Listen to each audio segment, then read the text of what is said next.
Vous pensez que Tom Holland, enfin confirmé dans le costume de Spider-Man, c'est une bonne nouvelle pour démarrer l'émission? Ça tombe bien, nous aussi.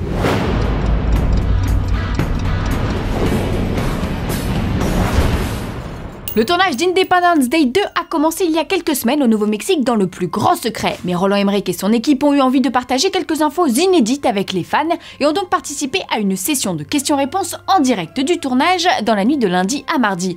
L'occasion de faire le point avec vous sur ce que nous avons appris. Et on commence avec le titre bien sûr. Independence Day 2 s'appellera Independence Day Résurgence. Alors je sais que certains d'entre vous n'aiment pas beaucoup l'anglais, on pourrait donc traduire ça par Independence Day Renaissance. La renaissance des aliens bien sûr, mais aussi et surtout la renaissance de l'humanité qui s'unit une nouvelle fois pour lutter contre un ennemi commun. On y a aussi appris les prémices de l'intrigue. 20 ans après la guerre de 96, le personnage de Jeff Goldblum, qui avait sauvé le monde dans le premier film, dirige aujourd'hui l'Earth Space Defense.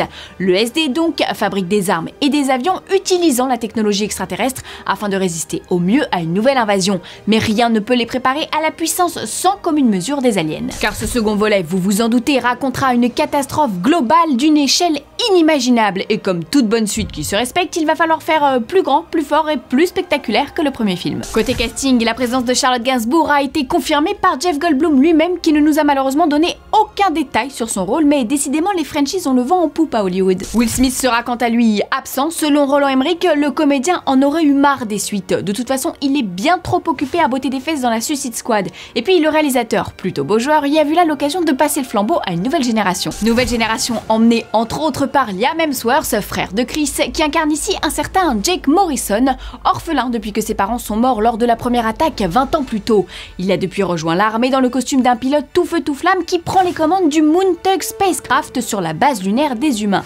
Il est pas peu fier de son vaisseau, hein, Roland Emmerich. Autre nouveau venu dans l'univers des aliens, Jesse Usher, qui joue ici le fils adoptif de Will Smith. On peut donc s'attendre à ce que l'absence de ce dernier soit justifiée dans le scénario du film. Parmi les anciens, on vous le disait tout à l'heure, il faudra bien évidemment compter sur Jeff Goldblum, celui qui jouait son papa, Judd Hirsch, mais aussi Brent Spiner, ressuscité d'entre les morts, qui devrait avoir les cheveux encore plus longs que dans le premier film, sans oublier Bill Pullman bien sûr. Alors non, hein, rassurez-vous, il n'a pas enchaîné les mandats de président pendant 20 ans, c'est Stella Ward qui dirige désormais le pays, une présidente plus dure et plus agressive que Whitmore selon le cinéaste. Après toutes ces infos, il serait maintenant de bon ton de nous dévoiler les premières images d'Independence Day, et quoi de mieux que le 4 juillet, avouez que le timing serait parfait.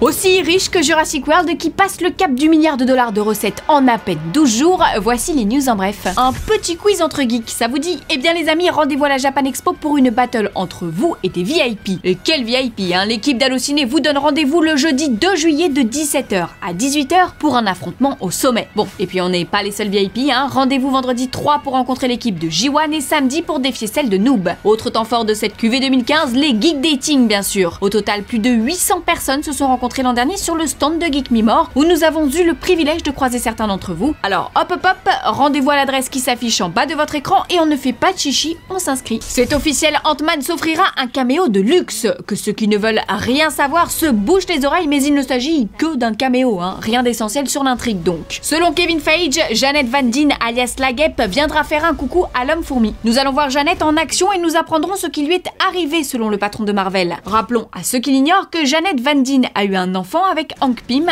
Hope, incarné à l'écran par Evangeline Lilly. Cette apparition de la guêpe devrait également nous en apprendre plus sur la raison qui oppose Hank Pym aux membres du SHIELD et ce qui le pousse à protéger sa fille de tout ça. Pour découvrir tout ça, rendez-vous en salle le 14 juillet. Aujourd'hui dans le Koé des Fanzoniens, on répond à Mandariner qui nous demande des news sur le spin-off de Kick-Ass. Eh bien Matthew Vaughn l'a confirmé semaine dernière, il y aura bien un troisième volet. Dans une interview accordée à Yahoo UK, le cinéaste a déclaré qu'il travaillait actuellement sur l'idée d'un préquel autour de Hit Girl et Big Daddy afin de savoir comment ils sont devenus ces personnages. Conscient que Kick-Ass 2 n'a pas convaincu les fans, il a tenu à ajouter que ce nouveau film serait un digestif pour ceux qui n'avaient pas aimé la suite. Reste à savoir qui incarnera Hit Girl car Chloé Grace Moretz a grandi depuis, devenant bien trop vieille pour ses conneries. Fanzone, c'est fini pour aujourd'hui, mais vous pouvez nous retrouver sur YouTube en vous abonnant à la chaîne Fanzone et à la chaîne Allociné.